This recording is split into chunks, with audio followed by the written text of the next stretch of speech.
समझ भाई बहनों को नमस्कार। अब तक मैं फेस रीडिंग पर वीडियो बना रहा था।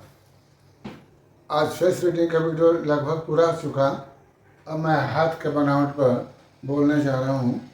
ये हाथ आपका जितना लंबा हो, नर हो या नारी हो, उतना ही शुभ माना जाता है। अगर खड़ा होने के बाद घुटनों के नीचे आपका हाथ आ रहा है तो आप अति भाग्यशाली हैं। बहुत कम लोगों का आता है। सुना गया है, देखा तो नहीं है कि गांधी जी का हाथ आपके घुटने तक आता था। श्री रामचंद्र श्री कृष्णचंद्र का ऐसा था, लेकिन हमने केवल सुना है, देखा नहीं है। लेकिन अब जो प्रैक्टिकल देखा तो जिसका हाथ जितना लंबा मिला उतना ही मुझे बुद्धिमान और तरक्की करने वाले पुरुष मिले। अपने अपने क्षेत्र के वो माहिर होते हैं, चाहे वो लॉयर हों, इंजीनियर हों, डॉक्टर हों, जिस भी क्षेत्र के होंगे उसके वो माहिर होंगे। ये तो हो गया आपके लंबाई का विवरण। दूसरा क्या है, अगर कि स्त्री जाति का हाथ है तो केले के पेड़ के समान ऊपर मोटा अग्रम से पतला अगर हाथ आ रहा है तो महिला बहुत ही भाग्यशाली हैं, सब भाग्यशाली हैं और हर क्षेत्र में उनकी उन्नति होगी। रूप रंग भी उनका बहुत सुंदर होता है और जहाँ भी रहती हैं लक्ष्मी स्वरूपा रूप में रहती हैं। अगर एक पुरुष का हाथ है तो ऐसे करने से मांस जितना टाइट हो उतना वो मजबूत हाथ होता है और अपने क्षेत्र में उन्नति करने के लिए मजबूत हाथ का होना ही आवश्यक है। और चाहे पर्सनल हो या सामाजिक, बहुत सारे लोग मिल करके अपना हाथ मजबूत करो, वो लोग भी बहुत आगे जाते हैं। लेकिन पर्सनल जिनका हाथ जितना मजबूत है वो उतना ही भाग्यशाली हैं।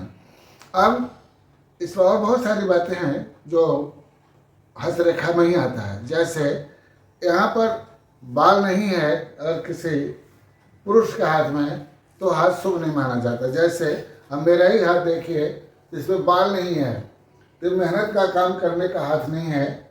और नहीं, बुद्धि का काम तो हो सकता है लेकिन खेत में बैठ करके अपना मेहनत करने का काम संभव नहीं है। या नारी के अगर हाथ में बाल है वो तो महा ही अशुभ माना जाता है, उसको निकलवा देने में ही शुभ होता है।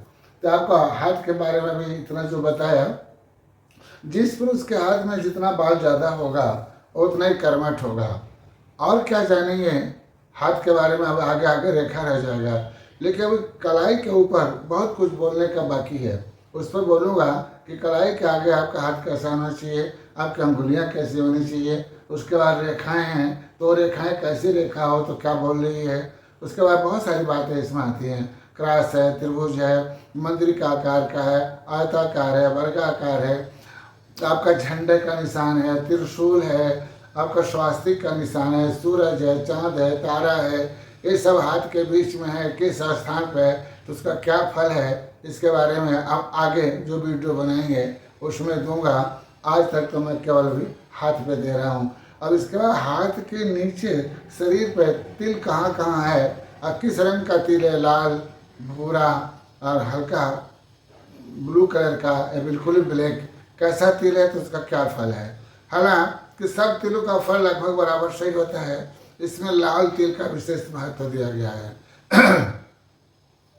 तो आज ज़्यादा लंबा नहीं बोलूँगा क्योंकि फिर कोई सुन ही नहीं पाता, फिर उनका इंटरेस्ट भी कम हो जाता है। तो मतलब तक की बातें हम बोलते हैं। फालतू का इसमें आडंबर हम नहीं लगाते जिससे आदमी कोई देखे ही ना। तो आज मैं इतना कह करके बंद कर रहा हूँ। जिस भाई बहनों को अच्छा लगे तो ज़्यादा से ज़्यादा शेयर करें।